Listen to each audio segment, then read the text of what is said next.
Are you ready? Sure. Okay. Mayor, I'd like to thank you for joining us for Mayor and Council One-on-One. Thank you. We're here in your office, and we're here to talk about Rockville Pike. Something Wonderful. that's been on everyone's mind lately. The Rockville Pike Plan has been moving forward. In fact, it's been going on since about December 2007, series of charrettes, open houses. I know you're a part of all of those. And there's been a series of meetings. The public comment period is open. And I know you wanted to use this opportunity to voice some of your concerns and some of your thoughts about the Pike. Thank you. I really appreciate the opportunity to do that. You know, Rockville Pike is Rockville's golden mile. I've said that many times over.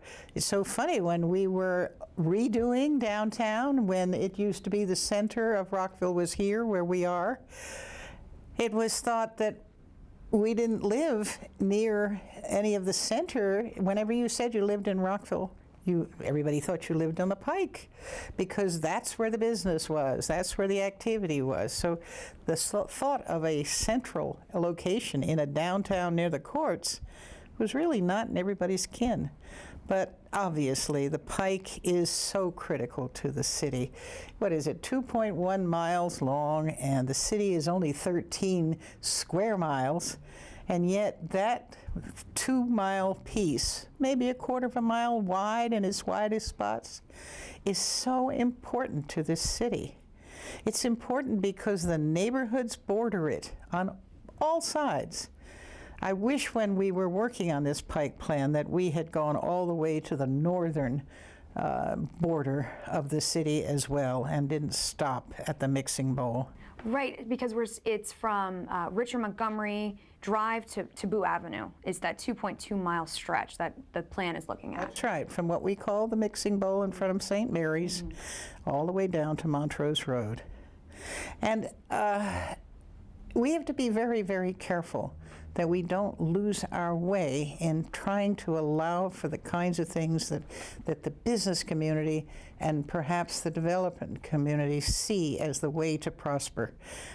Whenever they say Rockville's going to grow another 20,000 people and we're going to have 82,000 people here, I think, oh my goodness, where are they going to be? Well, if you look at the plans, they're going to be along Rockville Pike. That doesn't do a lot for the people who already live here.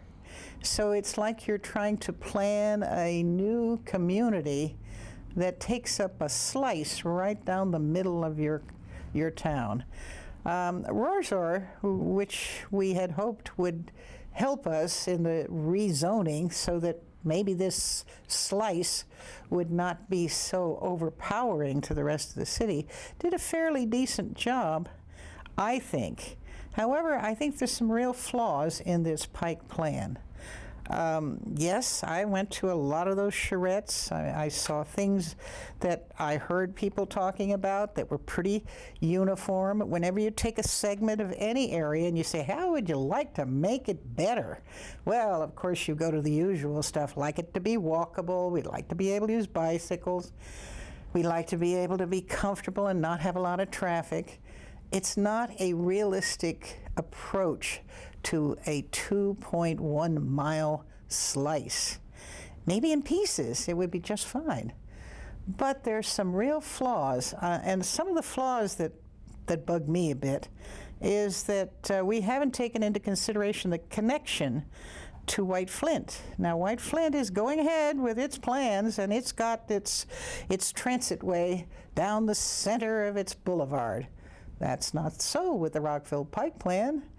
Our transitways are going to be bus lanes on the outside in the feeder lanes, and the center essentially is the traffic lane.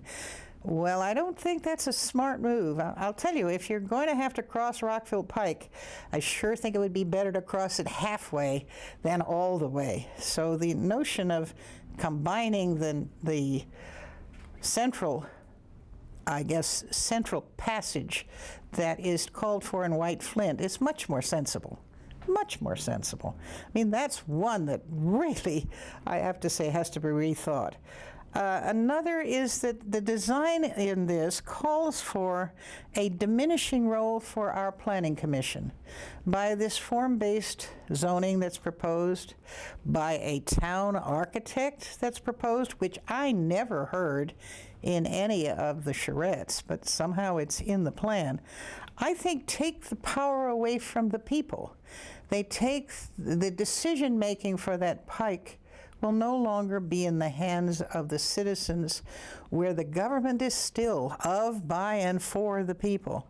They have got to be party to what decisions are made about their community, or there's no point in having a municipality. So I would say that needs a hard look at it. The increase of density that's called for on the pike will do just fine for the coffers of the state and the county. But it's not going to bring a lot of extra money into the city. And this illusion that all this extra development is going to bring you all these extra taxes, it's also going to bring you all the extra effort it needs to service that 2.1 miles. That is not going to be cheap, and the city is going to have to build its future around how much it can service the pike, not the neighborhoods of the city. I think that's a serious issue. I also have a lot of trouble with the public-private partnership routine. What is it? $453 million was committed by the county to do White Flint. Oh my, that's my tax money. That's your tax money. You know, we should be thinking a little bit about that. I think that one bothers me a bit. There are a few things in here that I'm not wedded to, such as why would we want to take all the auto dealers off the pike? Why would we want to prevent people who sell tires from being allowed to sell tires? I go back to one of the testimonies at the public hearing, where the person was talking about going to the pike to buy. You know, the traffic on the pike is, of course, the #1 problem. We all know that. But think about it's a passageway in the morning for people who want to go south, and passageway in the evening for those who want to go north. And that may increase both ways, much more so than right now, simply because we are going to grow. All right, you've got that traffic. Excuse me, if you've ever been down there on a Saturday, you're sitting in a parking lot. Why is it so bad on Saturday? Because the people who live here are now using the pike for the kind of commercial things they need. Refrigerators, computers, televisions, whatever the consumables are that they want them, they go to the pike to get them. Are we going to send all those people to Germantown and Gaithersburg and some other community? We can't fill the pike with boutiques and think that we're going to have the same prosperity we have right now. We've got to think very seriously about this. I understand the problem of traffic, but look at what the traffic really is. So what do you recommend, Madam Mayor, for how we move forward? We have this draft of the plan. We have a series of meetings and work sessions coming up. What do you recommend? I think we ought to go back to the public. I don't know that we necessarily needed a professional consultant. Sure, they have wonderful ideas when it comes to doing things that have been proven to work in various communities. But let's talk about Rockville's needs, not necessarily the need to change our community totally. I am very worried that this community is now partly people who live here, in single-family homes, versus folks that are going to be in a more dense environment. Townhouses are certainly places where people have cars. You don't get rid of your car. It's just because we build a lot of density doesn't change the dynamics of the need of the community. I think that's the first place, is go back to the community, take some good hard looks at what we want as the future of Rockville. I'm not sure the future of Rockville is all round up and packaged with the future of the pike. only from the standpoint of the Pike being our place of business. And it should be part of what we need in the community, not part of what somebody thinks we need in the community. So I would go back. You know, there was an event called Imagine Rockville years ago. That was a beautifully done image of the future of the city, and it didn't involve anyone but the citizens of the city. I don't know why we've drifted to this notion of everything has to be done by a consultant. We got pretty smart people who live here. I think I'd trust them. Well, we appreciate your thoughts and comments on this, and want to remind people that they can still weigh in during the public comment period, and to go online to rockvillemd.gov and go to the Rockville Pike page. Was there anything else you'd like to add, Mayor? Well, I'd like to say this has been a wonderfully, let's say, valuable exercise, because it gives us all a chance to take a good hard look at our future. I guess I'm wishing that it didn't go down through the middle of the city. I wish that somehow we had another venue for getting individuals to pass through Rockville. You have so little to deal with in these few square miles, and it's so precious. I'd like to see that precious portion not essentially lost. One last thought. Rockville Pike is a state road.